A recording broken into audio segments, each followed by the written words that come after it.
about Black history, we look at the poster, we look at the incredible names that have already been listed, and I don't need to mention them all over again. We all have many, many Black African Canadian heroes, do we not?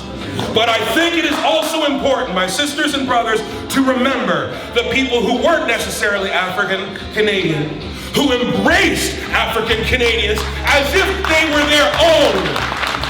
As if they were their own blood and family. And those people. Kerry provides leadership to individuals, teams, organizations, and corporate professionals, as well as the community at large. He has served as York Regional District School Board Student and Community Liaison Officer to the African and Caribbean community, and back in the classroom teaching at-risk youth in the York Region District School Board's Access Program.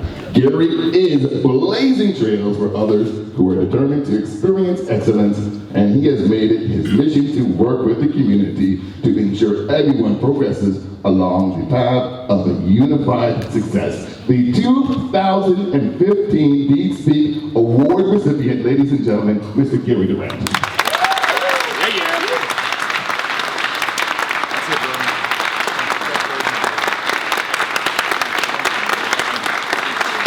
So, first of all, our motto, Deed Speak, has a deep, deep tradition. It's been around since 1812 and stands for Actions Speak Louder Than Words.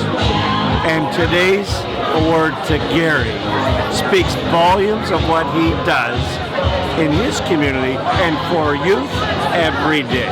And for us to be able to give that to Kerry was, you know, a great opportunity. You know, today was a great celebration to, first of all, recognize special individuals in the community who've made a difference.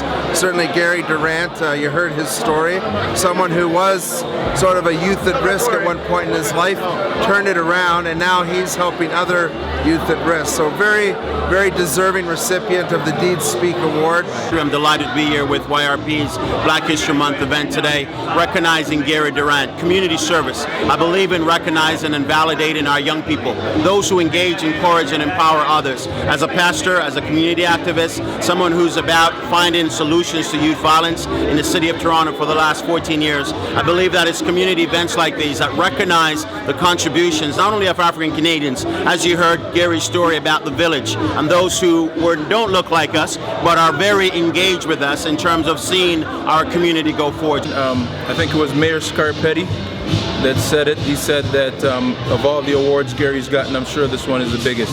He hit it right on the head. There's nothing like getting honored at home and also getting honored in front of your own parents. My mother's been through so many struggles with me, so for her to be coming to the police station and it's positive, it's actually, you know, to say thank you or to recognize the work that I've been doing in the community and the mentorship, etc. It's just, I don't even need a funeral. They can just bury me. You know what I mean? My mom had me when she was 19 years old. You know, and let's be frank. I'm sure she had other options, but she chose to have me, even though she was very young and had other goals at that time, and knew she was going to be doing it alone because my father has never been involved, quite frankly. But she did it alone, and you know, my hat goes off to my mother. I love her very, very much, and I obviously appreciate everything she's done. So once I came up, I really wanted to shout out all the dignitaries and say hello to everyone in the stands. But and then later on, maybe at the end, give the award to my mom. But I couldn't wait. My heart was just, it was like I didn't even want to touch the thing. It didn't belong to me. It belonged to her. Because without her, there is no me. You know, on so many levels. And sometimes with this kind of work, especially because I started very young doing this type of work. I started in high school, and you know, and there are times when you become discouraged by politics, by a lack of gratitude, or so you perceive, and you believe that it's time to evolve, it's time to change. But I've just been so appreciative to God for constantly sending me signs. Every time I want to not quit but move on to something else, he's found ways to remind me, including today as an example, he's found ways to remind me that this is what he wants me to do, you know.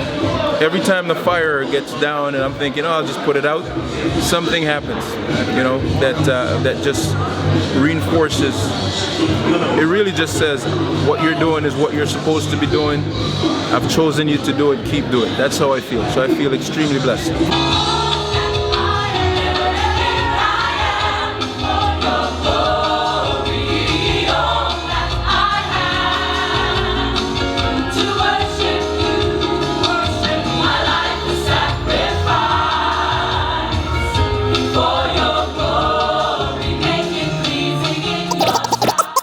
It's the odd man in.